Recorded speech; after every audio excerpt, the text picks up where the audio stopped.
I want to speak briefly to you about the issues that are at stake in this election and about the events that took place this week. And we have to be serious for a few minutes here, and I think it's appropriate for us to do so.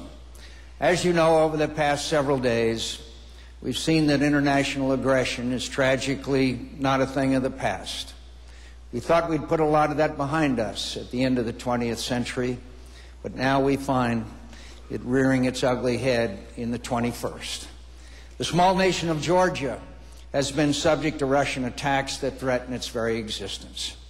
Some Americans, when they read this news, may wonder where Georgia is or why we should care about the conflict between Georgians and the Russian army.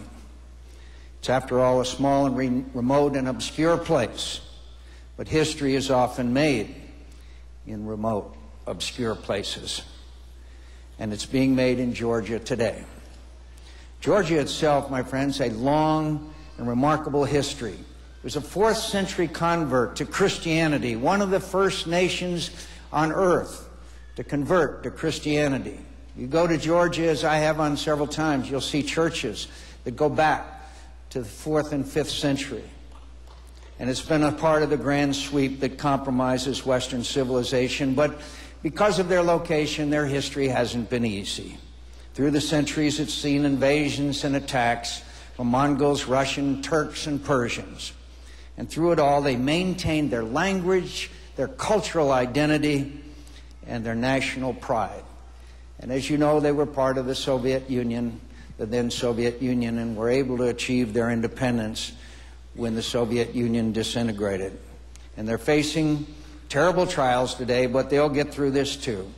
And my friends, and I'll talk about this a little more in a minute, but they're at a strategic crossroads.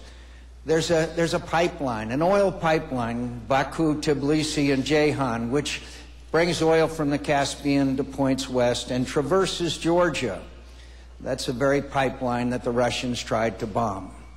And I don't have to tell you about the price of oil and disruption of oil supplies. In this country, it's that little country, a country's territorial integrity, independence, and sovereignty. NATO countries reaffirmed at their summit in April that terrible violence has occurred. Now, let me just remind you exactly what's taken place here. On Friday, Russian tanks and troops moved through the Roki Tunnel, across an internationally recognized border, and into the Georgian province of South Ossetia. 2 years ago, I traveled to South Ossetia, my friends, and we went through this barricade, and as soon as we got into this place, which the Russians are maintaining hundreds and now thousands of troops, there was this huge billboard, and it said, "Vladmir Putin, our president." Have no doubt about Russian ambitions in this area. The Russian government stated it was acting only to protect Ossetians. And yet on Saturday, its bombing campaign encompassed the whole of Georgia. Hundreds of innocent civilians have been wounded and killed, possibly thousands. Military bases, apartment buildings, and other infrastructures all came under Russian fire. And the Russian Black Sea Fleet began concentrating off of the Georgian coast. Yesterday, before the weekend ended, Russian troops drove the Georgians out of South Ossetia and stepped up their offensive in the region of Kabkazia. Abkhazia is another area that the Russians have controlled in violation of Georgian territorial integrity. And Georgia asked for a ceasefire, and Russia responded by bombing the Tbilisi airport. Yesterday, Russian troops advanced on one city after another. Gori, Senaki, Poti, and other cities were attacked. In 2006, I visited Senaki and reviewed the Georgian troops who had served with honor beside American soldiers in Iraq. 2,000 of them served beside American soldiers in Iraq. And we're proud of that.